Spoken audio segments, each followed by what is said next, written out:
At that time, there was really no such a thing as gay sensibility in terms of Asian American culture or Asian American studies.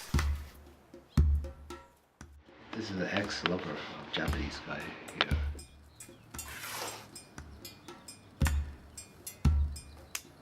Literature is important because it forces you to grasp the human dimensions of the issue beyond the demographic or statistical elements. Sexuality is part of the dimension of being an Asian American.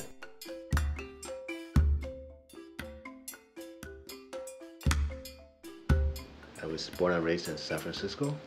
Third generation. My grandparents came to California to work in the fields and in the restaurants. We lived in Chinatown. I think there was a lot of de facto segregation. At that time, this is before the 1965 immigration laws, so all the Chinese were Cantonese, basically.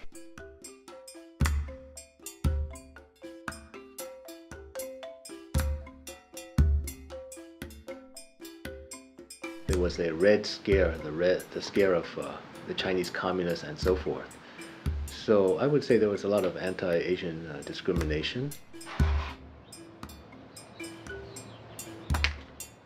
As a boy, I didn't know I was gay. I hardly knew I was sexual.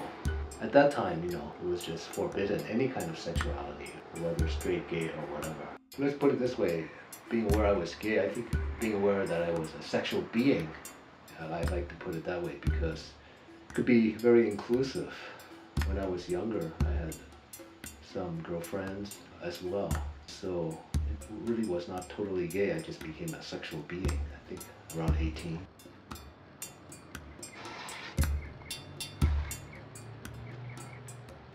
I found my mentors through literature, through writers.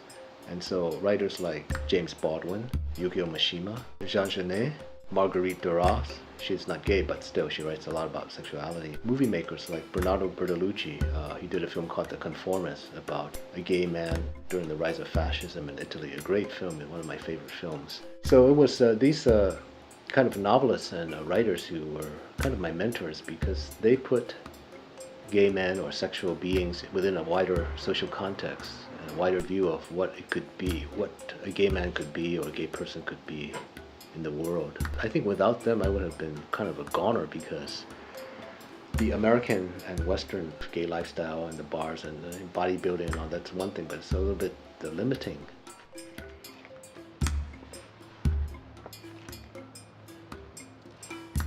If you read my stories in Phoenix Eyes, which is a book, a collection of short stories, there's a lot of me in there. It's fiction, but a lot of the emotional part is in the stories.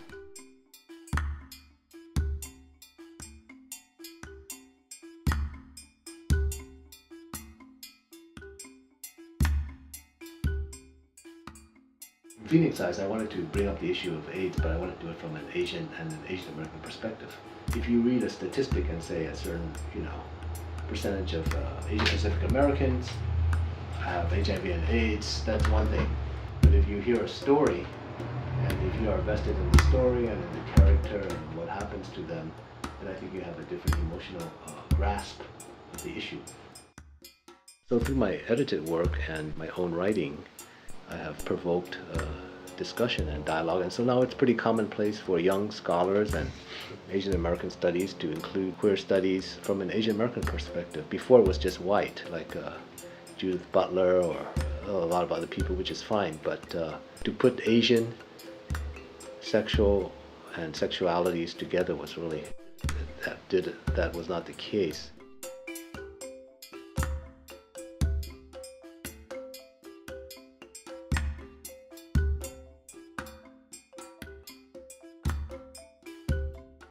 We published a volume on the marriage equality debate from an Asian American angle, which included writers like Helen Zia. So Asian Americans have really been involved in the marriage equality debate, but in the mass media they really were not acknowledged. It seems to be sort of a white thing, and the minorities are from traditional families and they're sort of anti-gay and so forth.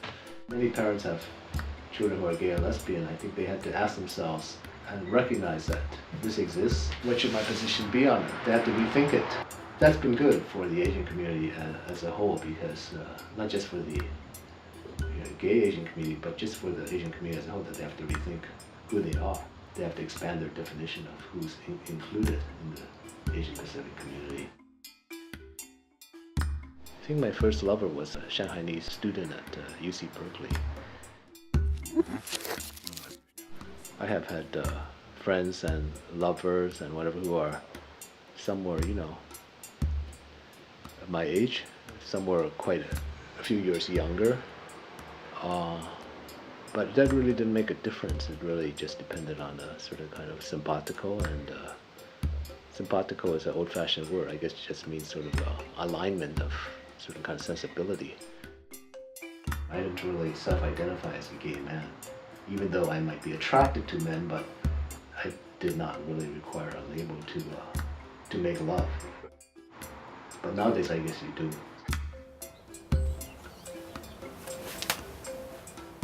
As far as Tai Chi, I started doing it about 10 years ago. It teaches you to integrate better all your different parts of your body and your breath and so forth.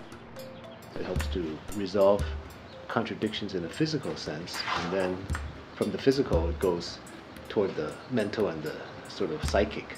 So it's really a strategy to resolve mental, spiritual, and physical contradictions. Whether I'm explicit about saying, well, I feel this way because I'm gay, well, the fact is that I'm also an Asian American and I'm also a Buddhist. Everyone wears a lot of hats, so it's really hard to separate them. I would be, I think, supportive of certain kind of social justice issues, and whether that's because I'm a gay man or because I'm an Asian American or an American minority, it's hard to say, but I think they all figure into the equation.